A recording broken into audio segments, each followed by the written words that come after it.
இன்றைக்கும் ஆண்டுடைய வசனத்திற்கு நேராக நம்முடைய கவனத்தை நாம் திருப்புவோம். செப்பனியா தீர்க்க தரிசன புஸ்தகம் 2ஆம் அதிகாரம் 2ஆம் வசனம். நீங்கள் உங்களை உய்த்து ஆராய்ந்து சோதியுங்கள். செப்பனியா தீர்க்கதரிசியின் மூலமாக ஆண்டவர் ஜனத்தோடு பேசுகிறார். நீங்க உங்களை கொஞ்சம் என்ன செய்யுங்க, எக்ஸாமின் பண்ணுங்க, உய்த்து ஆராய்ந்து சோதியுங்கள் அப்படின்னு ஆண்டவர் என்ன செய்திருக்கிறார், ரொம்ப அழகா எழுதியிருக்கிறார். விரும்பப்படாத ஜாதியே, கட்டளை பிறக்கும் முன்னும் பதரை போல நாள் பறந்து போகும் முன்னும் கர்த்தருடைய உக்கிர கோபம் உங்கள் மேல் இறங்கும் முன்னும் கர்த்தருடைய கோபத்தின் நாள் உங்கள் மேல் வரும் முன்னும் அப்படின்னு சொல்லி கொஞ்சம் காட்டமா முதல் வசனம் ஆரம்பிக்கிற மாதிரி என்ன செய்யுது தெரியுது. அல்லேலூயா. இன்னொரு டிரான்ஸ்லேஷன் எழுதப்பட்டிருக்கு, வெட்கமற்ற ஜனங்களே உங்கள் வாழ்க்கையை கொஞ்சம் உய்த்து ஆராய்ந்து சோதியுங்கள். இன்னொரு டிரான்ஸ்லேஷன் எழுதப்பட்டிருக்கு, பண்பு கெட்ட இனமே பகுத்தறிவோடு நடந்து கொள். அல்லேலூயா.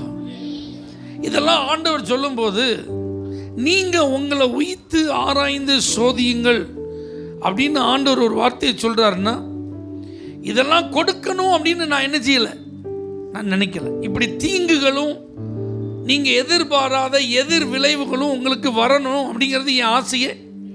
ஆனால் அப்படி ஒன்று வர்றதுக்கு முன்பாக நீங்கள் உங்களை கொஞ்சம் சோதிச்சு பாருங்க அப்படின்னு நினைக்கிறாரு, எழுதுறார். சரியா? ஆனால் நான் இன்னைக்கு என்ன கருத்தில் இதை உங்கள்கிட்ட சொல்ல போகிறேன் அப்படின்னா, இந்த வருஷத்தை நம்ம நிறைவு செய்ய போகிறோம். சில காரியங்கள் இன்னும் நமக்கு கிடைக்கல, சில ஆசீர்வாதங்களை இன்னும் நாம் பெற்றுக்கொள்ளவில்லை, சில வாக்குத்தத்தங்கள் இன்னும் பரிபூரணமாக நமக்கு அனுபவமாகவில்லை. அல்லேலூயா. நிறைய காரியங்களை நம்ம எதிர்பார்த்தோம், அதில் ஒரு சில காரியம் தான் நடந்தது நன்மையா, ஆனால் நிறைய காரியங்கள் இன்னும் என்ன செய்யலை, நடக்கலை. அப்போ இனி ஒரு புது ஆண்டுக்குள்ள நம்ம நுழையும் போது வாக்குத்தத்தங்கள் பெருகி கொண்டே இருக்கிறது. ஆண்டவர் தேவனுடைய பிள்ளைகளாகிய நமக்கு கொடுக்கும் வாக்குறுதிகளின் எண்ணிக்கைகள் என்ன செஞ்சிட்டு இருக்கு, அதிகமாகி கொண்டே இருக்கிறது. நல்லா புரிஞ்சுக்கோங்க, வாக்குத்தத்தத்தின் நிறைவேறுதல் எல்லாம் தேவனுடைய நேரத்தில் தான், தேவனுடைய கரத்தில் தான் அது இருக்கு. அப்போ அதை ஒருத்தரும் தடை பண்ண முடியாது, அதில் ஒரு நாள் தாமதம் இருக்காது. இதில் ஒரு சந்தேகமும் தேவ பிள்ளைகளாகி நமக்கு என்ன செய்யக்கூடாது, இருக்கக்கூடாது. ஆனால் இந்த ஆசீர்வாதங்கள் என்னுடைய வாழ்வில் நிறைவேற ஆண்டவர் என்னை குறித்து ஒரு மாஸ்டர் பிளான் வச்சிருக்கிறாரு. நான் சகல ஜாதிகளிலும் புகழ்ச்சியிலும் கீர்த்தியிலும் சிறந்திருக்க வேண்டிய ஒரு நபர். ஆனால் இப்போ என் வாழ்க்கையில் எல்லாமே தலைகீழாக என்ன செஞ்சிட்டு இருக்கு, போயிட்டு இருக்கு. அப்போ மற்றவர்கள் பேசுகிற அளவுக்கு நான் என்ன செஞ்சிடக்கூடாது, மாறிடக்கூடாது. இன்னும் ஆசீர்வாதத்தை பெறாத ஒரு நிர்பந்தமான நிலையிலேயே நான் என்ன செய்யக்கூடாது, இருந்துடக்கூடாது என்பதற்காக ஏன்ட்ட ஏதாவது குறை இருந்தா அதை நீ சரி பண்ணு அப்படின்னு என்னிடத்தில் ஆண்டவர் சொல்வது போல உள்ள ஒரு வார்த்தை தான் இந்த வார்த்தை. உங்களிடத்தில் சொல்வது போல உள்ள ஒரு வார்த்தை தான் இந்த வார்த்தை. அப்படின்னா என்ன அர்த்தம், உங்கள் வாழ்க்கையின் ஆசீர்வாதத்துக்கு நீங்களும் தடையாக இருக்கீங்களான்னு பாருங்க. நம்முடைய வாழ்க்கையின் ஆசீர்வாதத்திற்கு நாமே சில காரியங்களை லாக் பண்ணி வச்சிருக்கிறோமா அப்படின்னு செக் பண்ணுங்க, டெஸ்ட் பண்ணி பாருங்க. அல்லேலூயா. எப்போவுமே ஆண்டவர் நம்மளை பரிசோதித்து பார்க்க சொல்றார் அப்படின்னா அதில் கண்டிப்பாக ஒரு விஷயம் என்ன செய்யும், இருக்கும். ஏன்னா மனுஷனுக்கு செம்மையாய் தோன்றுகிற வழிகள் அநேகம் உண்டு, ஆனால் அதனுடைய முடிவு தெரியும் நமக்கு.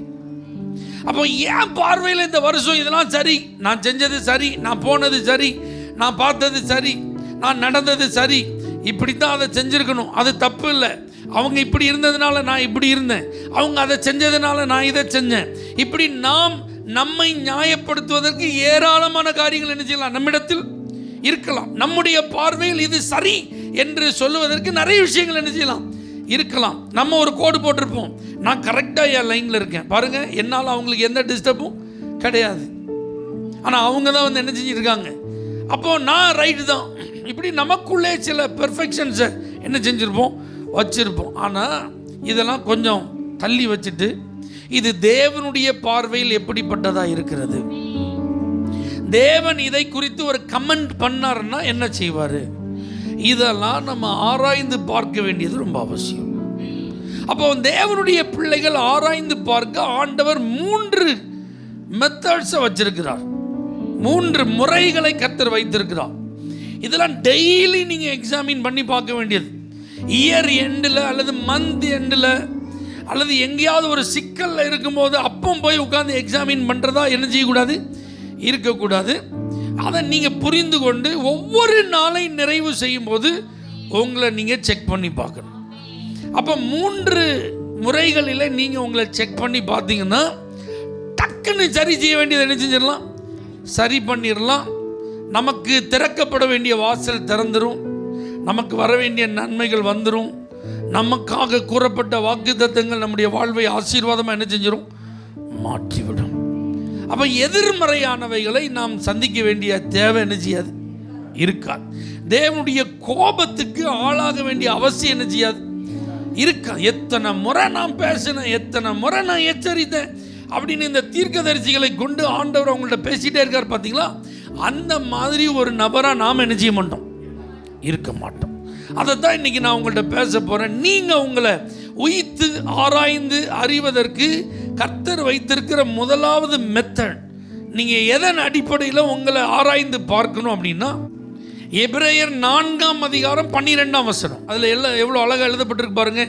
தேவனுடைய வார்த்தையானது ஜீவனும் வல்லமையும் உள்ளதாயும் இருபுறமும் கருக்குள்ள எந்த பட்டயத்திலும் கருக்கானதாயும் ஆத்துமாவையும் ஆவியையும் கணுக்களையும் ஊனையும் பிரிக்கத்தக்கதாக உருவ குத்துகிறதாயும் இருதயத்தின் நினைவுகளையும் யோசனைகளையும் வகை அறுக்கிறதாயும் இருக்கிறது. ஆமென் சொல்லுங்க பார்க்கலாம். அப்போ ஒரு தேவனுடைய பிள்ளை தன்னை தேவனுக்கு முன்பாக ஆராய்ந்து பார்ப்பதற்கு அவர்கள் முதலாவது பயன்படுத்த வேண்டிய ஒரு டூல் எது அப்படின்னா வேர்ட் ஆஃப் காட், தேவனுடைய வார்த்தை. என்ன நான் பரிசோதித்து பார்க்கணுன்னா, பாஸ்டர் ஒரு வார்த்தை சொன்னாங்க, அந்த வார்த்தையா அப்படின்னா அது பாஸ்டருடைய வார்த்தையா ஓன் வேர்டாக இருந்தால் அதை நீங்கள் ஃபஸ்ட் என்ன செய்யக்கூடாது, கொண்டு வரக்கூடாது. ஒருவேளை பாஸ்டர் உங்கள்கிட்ட தேவனுடைய வசனத்தின் அடிப்படையில் சொல்லியிருந்தாருன்னா அதை நீங்கள் கொண்டு வரணும். ஆமென் சொல்லுங்க. ஏன்னா தேவனுடைய வார்த்தை நமக்கு வேதத்தின் மூலமாய் நாம் அறிந்து கொள்வதற்கு ஏதுவாக இருக்கிறது. அப்போ இந்த வேதத்தை நீங்கள் படித்து வசனங்களை, சில குறிக்கப்பட்ட வசனங்களெல்லாம் நீங்கள் ஞாபகப்படுத்துறதுக்கு மனப்பாடம் பண்ணிலாம் செஞ்சுருப்பீங்க, வச்சுருப்பீங்க. சில பிரசங்கங்களை கேட்கும் போதெல்லாம் அடிக்கடி நம்ம கேட்கிற சில வார்த்தைகள் நமக்கு ஏற்கனவே ஆழ் மனதில் என்ன செஞ்சிருக்கு, பதிந்திருக்கிறது. அப்போ நம்ம வாழ்க்கையில் ஒரு காரியங்களை குறித்து நம்ம செக் பண்ணி பார்க்கும்போது வசனத்தின் அடிப்படையில் நம்மை பார்க்க வேண்டியது அவசியம். அல்லேலூயா. அப்போ நீங்கள் உங்களை ஆராய்ந்து பாருங்கள், உங்களை சோதித்து பாருங்கள். கொஞ்சம் தேவ பிரசன்னத்தில் உட்கார்ந்து நீங்கள் உங்கள் தனிப்பட்ட வாழ்க்கையில் நீங்கள் எப்படி இருந்தீங்க, உங்கள் குடும்ப வாழ்க்கையில் நீங்கள் எப்படி இருந்தீங்க, உங்கள் ஆவிக்குரிய வாழ்க்கையில் நீங்கள் எப்படி இருந்தீங்க அப்படிலாம் உங்களுக்கு ஒரு வாய்ப்பை கொடுத்து செக் பண்ணி பார்க்க சொன்னால் உடனே வசனம் தான் உங்களுக்கு ஞாபகம் வரணும். இந்த வசனத்தின் அடிப்படையில் என் பர்சனல் லைஃப் இருந்துச்சா, இந்த வசனத்தின் ஆதாரத்தின் அடிப்படையில் என் ஃபேமிலி லைஃப்பை நான் ரன் பண்ணனா. அல்லேலூயா. வேத வசனம் வழிகாட்டுகிறபடி நான் ஆவிக்குரிய வாழ்க்கையில் வளர்ச்சிக்கு நான் முயற்சி செய்திருக்கிறேனா. அல்லேலூயா. ஏன்னா பைபிள் சொல்லுது, கர்த்தருடைய வேதத்தின்படி நடக்கிற உத்தம மார்க்கத்தார் பாக்கியவான்கள். அப்போ நம்ம நடப்பதற்கு ஒரு கைடா எதுதான் இருக்கு, வேதவசனம். அப்போ எது சரி எது தவறு அப்படிங்கிறத நமக்கு வெளிச்சமிட்டு காட்டுவது எதுதான், வசனம். இப்போ ஆதாமும் ஏவாளும் இருந்தாங்க. எப்போ அந்த தோட்டத்தில் உள்ள எல்லா விருட்சத்தின் கனி என்ன செய்யலாம், புசிக்கலாம், எக்ஸப்ட் ஒரே ஒரு மரம், நன்மை தீமை அறியத்தக்க அந்த விருட்சத்தின் கனியை மட்டும் என்ன செய்யாதீங்க. அப்போ அவங்களுக்கு அன்னைக்கு காட்ஸ் வேர்ட் அதான், அன்னைக்கு வேதம் அதான், அன்னைக்கு வசனம் அதான். இப்போ அவர்கள் அந்த மீறுதலுக்கு உட்பட்ட போது ஆட்டோமேட்டிக்காக அவங்க பாவம் செஞ்சதுனால தேவ மகிமை என்ன செஞ்சிட்டாங்க, இழந்துட்டாங்க. இப்போ அவர்கள் செய்தது தவறு அப்படிங்கிறது அவங்க மனசாட்சிக்கு தெரிஞ்சுதா தெரியலையா? கண்டிப்பாக தெரிஞ்சு. ஏன்னா அவர்கள் தேவனுடைய வார்த்தை என்ன செஞ்சிட்டாங்க, மீறிட்டாங்க. தேவன் ஒரு வார்த்தை சொன்னார் பார்த்தீங்களா, அது அவர்களுக்கு கட்டளையாக, அது அவர்களுக்கு வேதமாக கொடுக்கப்பட்டிருந்தது. அந்த வசனத்தின்படி அவங்க நடக்காததுனால இதுவரைக்கும் அவர்களை மூடி இருந்த மகிமை அவங்கள விட்டு என்ன செஞ்சுட்டு போயிட்டு, இதுவரைக்கும் தேவனோடு அவர்களுக்கு இருந்த தொடர்பு அவங்கள விட்டு என்ன செஞ்சுட்டு போயிட்டு, தேவனை நேருக்கு நேர் பகலின் குளிர்ச்சியான வேலையில் சந்தித்து அந்த தோட்டத்தில் உலாவின ஆதாமால இப்போ தேவன் வந்த நேரத்தில் அவரை ஃபேஸ் பண்ண முடியாமல் ஒரு மரத்துக்கு பின்னாடி போய் என்ன செஞ்சிருக்கான், ஒளிந்து கொண்டிருக்கிறான். அல்லேலூயா. அப்போ நீங்கள் பைபிள் ஃபுல்லாக நீங்கள் பார்த்தீங்கன்னா ஆண்டவர் வந்து அவங்கள்ட்ட எதன் அடிப்படையில் அவர் கேள்வி கேட்பார்னா, நான் இதை சொன்னேனப்பா, நீ ஏன்பா இதை செய்யலை? ஏன் 10 கட்டளைகள் ஆண்டவர் கொடுத்தார்? சீனாய் மலையில் மோசே 40 நாள் இரவும் பகலும் சாப்பிடாம தண்ணி குடிக்காமல் அந்த இடத்துல வச்சு அவர் தன்னுடைய விரலினால எழுதி இந்த ஜனத்திற்கு இதை போய் நீ என்ன செய்யணும், டீச் பண்ணு, போதி, அதை கை கொள்ளும்படி உறுதியாக கட்டளையிடு, இதன்படி நடப்பதற்கு அவங்க எச்சரிக்கையா இருக்கணும், வார்ன் பண்ணு அப்படின்னு ஏன் சொன்னார்னா, நாம் நம்மை ஆராய்ந்து பார்ப்பதற்கு நான் செஞ்சது சரியா, நான் நடந்தது சரியா அப்படின்னு ஒரு ஃபைனல் கன்க்ளூஷன் வரணும்னா அதுக்கு முதலாவது ஆதாரமா இருக்க வேண்டியது என்னதான்? தேவனுடைய வார்த்தை. அல்லேலூயா. இதை நீங்க எந்த ரெலம்லையும் அப்ளை பண்ணலாம், எந்த ஏரியாலையும் அப்ளை பண்ணலாம், எந்த காரியத்துக்கும் அப்ளை பண்ணலாம். அல்லேலூயா. இப்போ நீங்கள் அது குடும்பத்தில் இருக்கிற பிரச்சனையாக இருக்கலாம், பொருளாதாரத்தில் இருக்கிற நெருக்கடியாக இருக்கலாம், உறவுகளில் இருக்கிறதான ஒரு காரியமாக இருக்கலாம், ஆவிக்குரிய ஒரு சந்தேகமாக இருக்கலாம். அல்லேலூயா. இப்படி எந்த விஷயமா இருந்தாலும் உங்களுக்கு முன்னாடி உங்களை ஆராய்ந்து பார்ப்பதற்கு முதலாவது ஒரு முறையாக கர்த்தர் கொடுத்திருக்கிற ஒரு டூல் என்னது அப்படின்னா பைபிள் தான். பைபிள் எஸ் சொன்னால் எஸ், பைபிள் நோ சொன்னால் நோ தான். அப்போ இந்த வேத வசனத்தின் வெளிச்சத்தில் நீங்கள் உங்களை பார்க்கும்போது நீங்கள் உங்களை குறை உள்ளவர்களாக கண்டால், அல்லேலூயா, உடனே அதை நீங்கள் என்ன செய்யணும், சரி செஞ்சிடணும். ஆமென். அதே குறையோட என்ன செய்யக்கூடாது, கண்டினியூ பண்ணக்கூடாது. அல்லேலூயா. புது வருஷத்துக்குள்ளே போகும்போது எல்லாத்தையும் என்ன செஞ்சிடணும், வசனத்தின் அடிப்படையில் நம்மளை என்ன செஞ்சிடணும், சரி பண்ணிடணும். பாருங்க, இதை ஆண்டவர் நம்மிடத்தில் அதிகமாக எதிர்பார்க்கிறார். பழைய ஏற்பாட்டு நாட்களில் அந்த பிரமாணங்கள் தான், கட்டளைகள் தான் உங்களுக்கு வேதமாக என்ன செய்யப்பட்டிருந்தது, கொடுக்கப்பட்டிருந்தது. ஆனால் இன்னைக்கு கிருபையாக நமக்கு முழு வேதமும் நம்முடைய கரங்களில் கொடுக்கப்பட்டிருக்கிறது. இந்த வேதத்திலிருந்து தேவனுடைய மனிதர்கள் மூலமாக கர்த்தர் உங்களிடத்திலும் என்னிடத்திலும் என்ன எதிர்பார்க்கிறார், நாம் எப்படி இருக்க வேண்டும் என்ற எல்லா காரியங்களும் விளக்கமாக என்ன செய்யப்படுகிறது, நமக்கு அறிவிக்கப்படுகிறது. அப்போ அந்த வசனத்தெல்லாம் கேட்கும்போது 1 மணி நேரமாவது விழித்திருக்க கூடாதா அப்படின்னு ஒரு நாள் ஒரு பிரசங்கத்தை கேட்டிருப்போம். இரவும் பகலும் வேதத்தில் தியானமாக இருந்து அவருடைய வழியில் நடக்கிற மனுஷன் பாக்கியவான், அப்போ தான் அவன் செய்கிறதெல்லாம் வாய்க்கும். அப்போ வேதத்தை வாசிக்க வேண்டும், தியானிக்க வேண்டும். ஒரு நாள் கர்த்தர் என்ன செஞ்சிருப்பார், பேசியிருப்பார். விசுவாசம் இல்லாமல் தேவனுக்கு பிரியமா இருப்பது கூடாத காரியம் கர்த்தர் ஒரு நாள் நம்முடைய விசுவாசத்தில் இருந்த குறைவை என்ன செஞ்சிருப்பார், சுட்டி காட்டி பேசியிருந்திருப்பார். பரிசுத்தம் இல்லாமல் ஒருவரும் தேவன் என்ன செய்ய முடியாது, தரிசிக்க முடியாது அப்படின்னு சொல்லி பரிசுத்த வாழ்வை குறித்து ஒரு நாள் கர்த்தர் என்ன செஞ்சிருப்பார், பேசியிருப்பார். உண்மை உள்ள மனுஷன் தான் பரிபூர்ண ஆசீர்வாதத்தை என்ன செய்ய முடியும், பெற முடியும். ஆகவே ஆசீர்வாதத்திற்கு கர்த்தர் நம்மிடத்தில் உண்மையை எதிர்பார்க்கிறார். அல்லேலூயா. இதெல்லாம் ஆண்டவர் ஒவ்வொரு முறை நம்ம வார்த்தைகளை கேட்கும் போது நம்மள்ட்ட என்ன செஞ்சிருப்பார், பேசியிருப்பார். அப்ப இந்த வசனம், இந்த வார்த்தை, கையில் இருக்கிற வேதம், தேவ மனிதர்கள் மூலமாக நமக்கு அனுப்பப்பட்ட சொல்லப்பட்ட அந்த தேவனுடைய வார்த்தையெல்லாம் நம்ம மனசில் கொண்டு வந்து நம்ம நினைக்கிற இந்த காரியத்தில் நம்ம உண்மையிலே பெர்ஃபெக்டாக இருக்கிறோமா இல்லையாங்கிறத கண்டிப்பாக செக் பண்ணி ஆகணும். நேரம் எடுத்து இன்னைக்கு வீட்டுக்கு போங்க, உங்களுடைய லைஃப்பை அப்படியே கொஞ்சம் உங்கள் கண்ணுக்கு முன்னாடி கொண்டு வாங்க.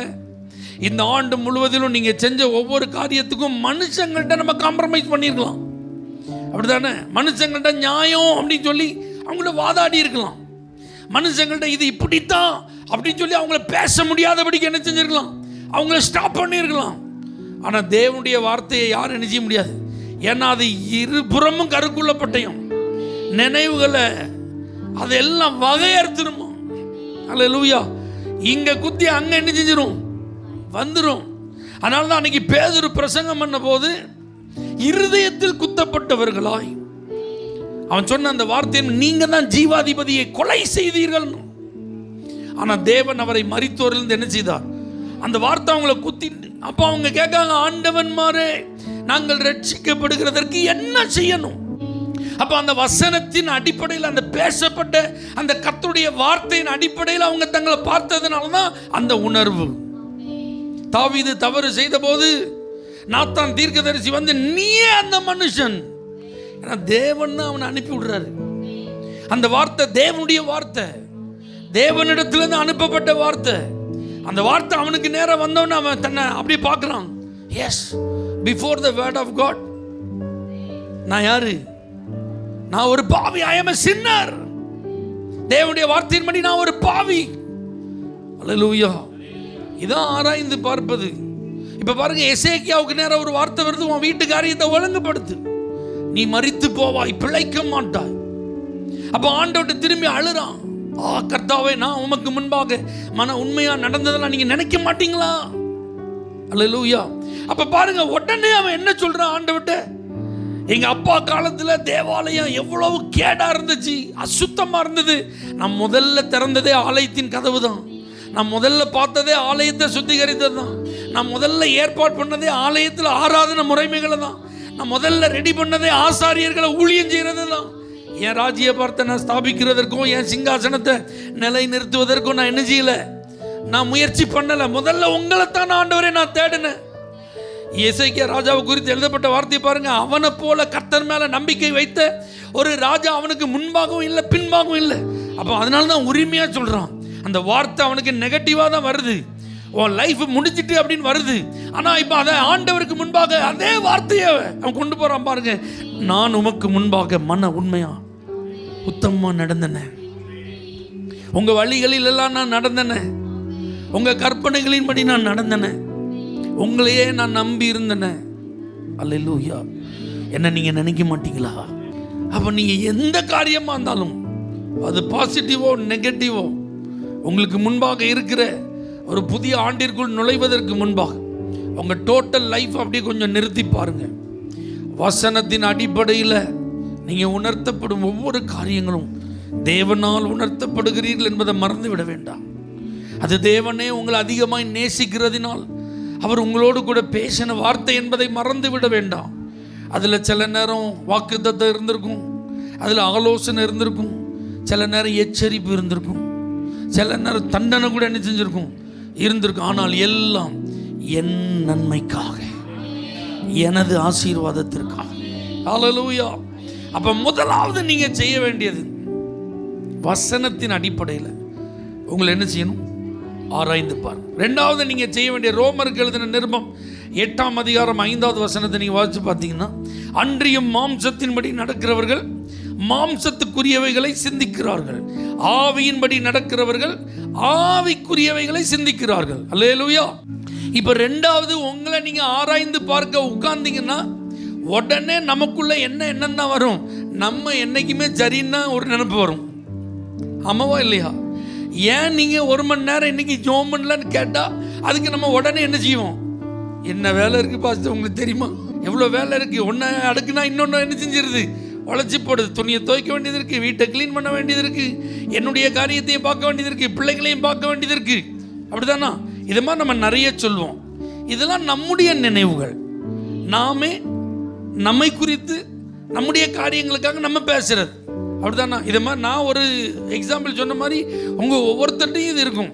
ஏன் இன்னைக்கு ஒரு 5 அதிகாரம் கூட உங்களால் பைபிளில் வாசிக்க முடியாதா அப்படின்னு சொல்லி கேட்டா, அல்லேலூயா, பைபிளை திறந்தாலே எனக்கு என்ன வந்துடுது, தூக்கமாக என்ன செஞ்சிருது, வந்துடுது. பைபிள் வாசிக்கிறதுக்கே எனக்கு என்ன இல்லை, நேரம் இல்லை. ஒரு அதிகாரம் தான் நான் டெய்லி என்ன செய்கிறேன், வாசிக்க அப்படின்னு சொல்லும்போது, இதெல்லாம் நம்முடைய ஷெட்யூலை பேஸ் பண்ணி நம்முடைய நிலைமையை கருத்தில் கொண்டு நாமே பேசுறது. இதெல்லாம் மாம்சத்திற்குரியது. அப்போ நானே என்னையை சமாதானப்படுத்துகிற மாதிரி. ஆனால் ஆவிக்குரியவர்கள் அப்படி திங்க் பண்ண மாட்டாங்க. மாம்சத்துக்குரியவர்கள் தான் மாம்சத்துக்குரியபடி என்ன செய்வாங்க, திங்க் பண்ணுவாங்க. ஆவிக்குரியவர்கள் அப்படி என்ன செய்ய மாட்டாங்க, திங்க் பண்ண மாட்டாங்க. ஏன்னா மாம்சம் என்னைக்கு எப்படி தான் இருக்கும், பலவீனமாக தான் இருக்கும். ஆனால் ஆவி தான் என்னைக்கு எப்படி இருக்கும், உற்சாகமாக இருக்கும். அப்போ உங்களுக்குள்ள ஒரு பரிசுத்த ஆவியானவர் இருக்கிறார். அவரை உங்க இருதயத்துக்குள்ள உலாவ இடம் கொடுக்கணும். அவரை உங்க சிந்தையில உலாவ இடம் கொடுக்கணும். அவரை உங்க நினைவுகளை ஆட்கொள்ள இடம் கொடுக்கணும்.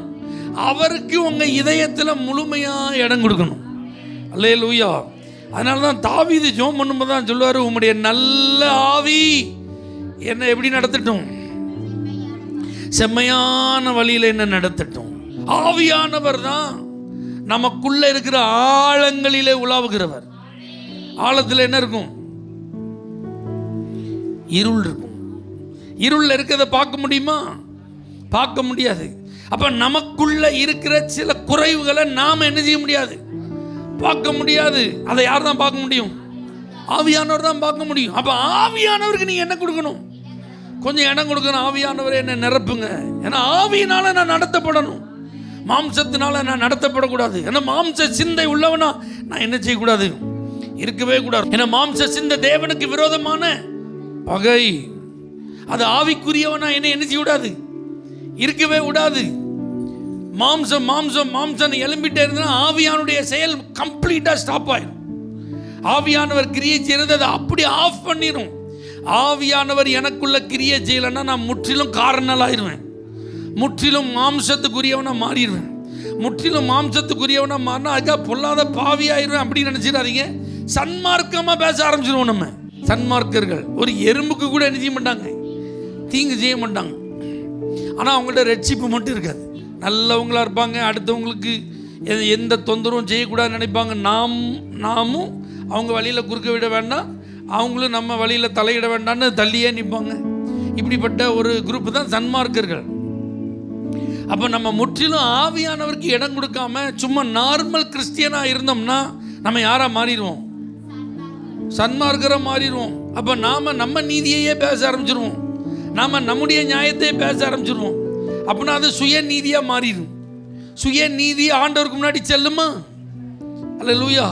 சுயமா நம்முடைய நியாயத்தை சொல்றது ஆண்டவரால் அங்கீகரிக்கப்படுமா? அது படவே படாது. அல்லேலூயா. அதனால ஆண்டவர் சொல்ல வழக்காடுவோம், மாறுங்கள். எப்பப்பா வா, உன் பிரச்சனைய நீ நியாயமா சொல்றல, என்கிட்ட நீ சொல்லு, உன் நியாயத்தை சொல்லு, நான் உனக்கு பதில் கொடுக்க, வா உட்கார்ந்து பேசுவோம் அப்படின்றார். ஏசாயா தீர்க்கதரிசன புத்தகத்தில் ஆண்டவர் எல்லாத்துக்கும் பதில் வச்சிருக்கார். அப்ப நமக்குள்ள ஆவியானவர் என்ன செய்யணும், கிரியை செய்யணும். ஆவியானவரே வாங்க. அதான் பரிசுத்தாவின் அபிஷேகம் ரொம்ப முக்கியம். ஆவிக்குரியவர்கள் என்று சொல்லுகிற எல்லாருக்கும் என்ன தேவை? பரிசுத்தாவின் அபிஷேகம் தேவை. பரிசுத்த ஆவியை பெறாதவர்களா இருந்தால் தயவா சொல்றேன், காத்திருந்து ஆண்டவர்கிட்ட என்ன செய்யுங்க, பெற்றுக்கொள்ளுங்கள். வாஞ்சையோடு தாகத்தோடு சுத்தமா, ஆண்டவரே இந்த ஆவியினால் என்ன நிரப்புன்னு சொல்லி நீங்க கேட்டீங்கன்னா, மாம்சம் உள்ள யாவர் மேலும் என் ஆவியை நான் ஊற்றுவேன்னு சொல்லி இருக்கிறார். தாகம் உள்ளவன் மேல நான் தண்ணியை ஊற்றுவேன். பட்சபாதம் இல்லாத தேவன் அவர். ஆனால் கேட்கிற யாவருக்கும் கொடுப்பவர். பொல்லாதவர்களாகி நீங்கள் உங்க பிள்ளைகளுக்கு நல்ல ஈவுகளை கொடுக்க அறிந்திருக்கும் போது உங்கள் பரமபிதா உங்களுக்கு கொடுப்பது அதிக. அப்ப இந்த பரிசுத்த ஆவியை அவர் உங்களுக்கு தருவது அதிக நிச்சயம். அப்ப இந்த பரிசுத்த ஆவியானவர் பாவத்தை குறித்தும் நீதியை குறித்தும் நியாய தீர்ப்பை குறித்தும் உலகத்தை என்ன செய்வார், கண்டித்து உணர்த்துவார். அப்ப எனக்குள்ள ஒரு ஆவியானவரின் கிரியை இருந்தா மட்டும்தான் என்னால உணர்வுள்ளவனா இருக்க முடியும். நீங்க நல்லா யோசிச்சு பாருங்க. தாவீதின் மேல பரிசுத்த ஆவியானவர் தங்கி இருந்தார். ஆனா அவன் ஒரு பெரிய பாவத்தை என்ன செஞ்சிட்டான். அல்லேலூயா. அவன் ஒரு பாவத்தை மறைக்க அடுத்தடுத்து என்ன செஞ்சான், தவறு செய்து கொண்டே இருந்தான். இப்போ இது அப்படியே மறைக்கப்பட்டது மாதிரி தெரியுது, யாருக்குமே தெரியப்படாத மாதிரி இது என்ன செஞ்சாச்சு, மறைச்சாச்சுன்ன மாதிரி ஆயிட்டு. ஆனா அவனை பாருங்க, அவன் வழக்கம் போல எப்பவும் போல ராஜாவா இருக்கிறாரு, எப்பவும் போல பாடுறாரு, எப்பவும் போல துதிக்கிறாரு. அல்லேலூயா. திடீர்னு ஒரு நாள் தான் நாத்தான் உள்ள வர்றாரு. அப்போ எல்லாமே ரெகுலரா என்ன செஞ்சிருக்கு, நடந்திருக்கு. அப்ப பாருங்க, பரிசுத்த ஆவியானவர் மேல இருந்தாலும் அவர் கிரியை செய்ய இடம் கொடுத்தாதான் அவர் வேலை செய்வார்.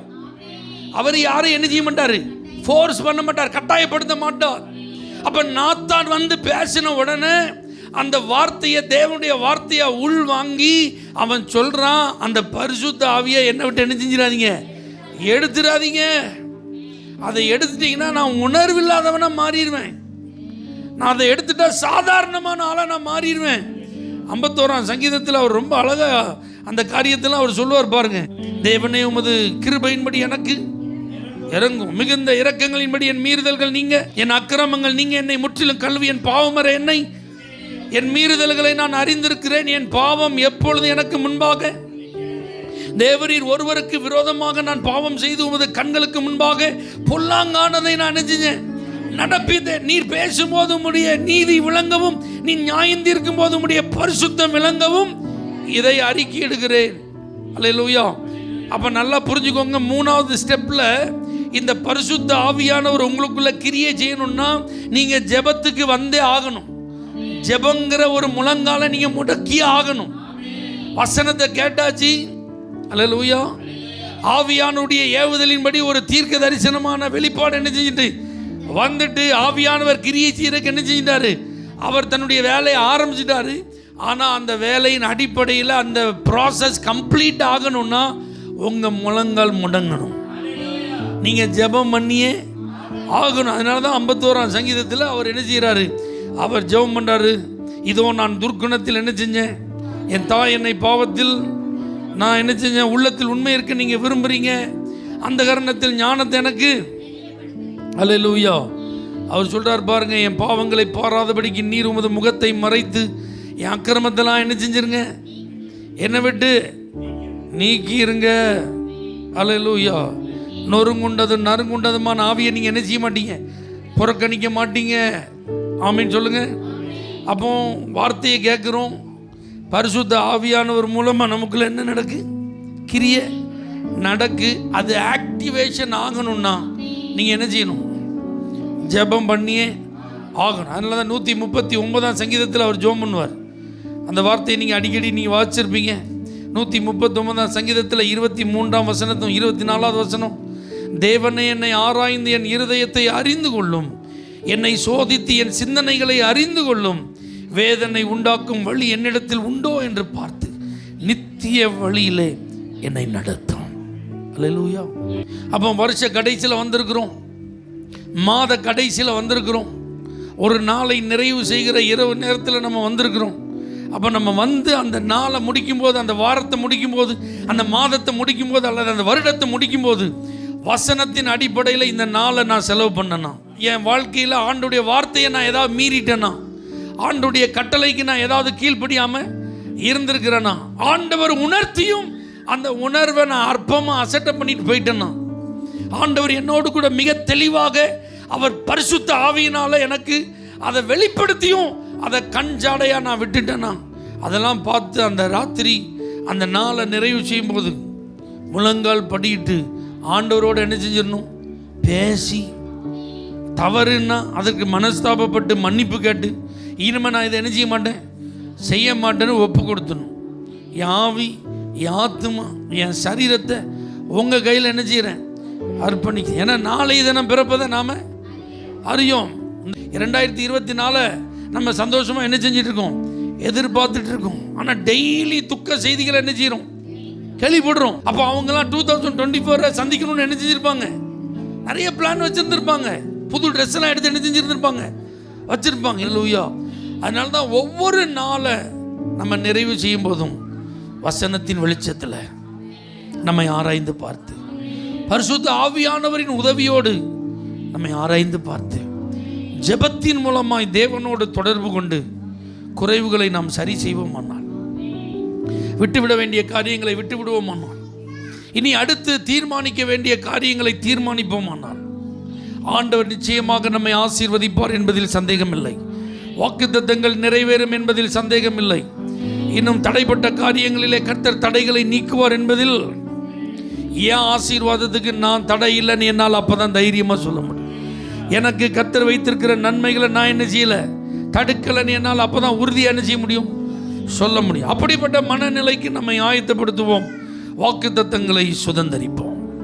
பரலோக தேவனே, எங்களை ஆராய்ந்து பார்ப்பதற்கு உம்முடைய வார்த்தையை தந்திருக்கிறீர், பரிசுத்த ஆவியானவரை தந்திருக்கிறீர். ஜெபத்தின் மூலமாய் உம்மோடு உறவு கொண்டு இதையெல்லாம் சரி செய்வதற்கு நல்ல நேரங்களையும் வாய்ப்புகளையும் நீங்கள் தந்திருக்கீங்கப்பா. அதற்காக ஸ்தோத்திரம். இதெல்லாம் பயன்படுத்தி நாங்கள் சீர்பொருந்த சரி செய்ய வேண்டிய காரியங்களை சரி செய்ய ஆண்டவர் எங்களுக்கு பலன் தாரும். நீர் விரும்புகிற ஒரு பாத்திரமாக எங்களை மாற்றும். எங்களுக்கு தரப்போகிற புதிய ஆண்டின் ஆசீர்வாதத்திற்கு எங்களை தகுதிப்படுத்தும். எங்களுக்கு நீர் கொடுத்திருக்கிற வாக்கு தத்தங்களின் நிறைவேறுதலுக்கு எங்களை ஆயத்தப்படுத்தும். ஆண்டவரே உமக்கு ஸ்தோத்திரம். துதி கன மகிமையெல்லாம் உமக்கு ஏறெடுக்கிறோம். இயேசுவின் நாமத்தில் பிதாவே. For prayer contact, Pastor J. J. Kumar, El Shaddai Ministries, 9500252586, Surandai.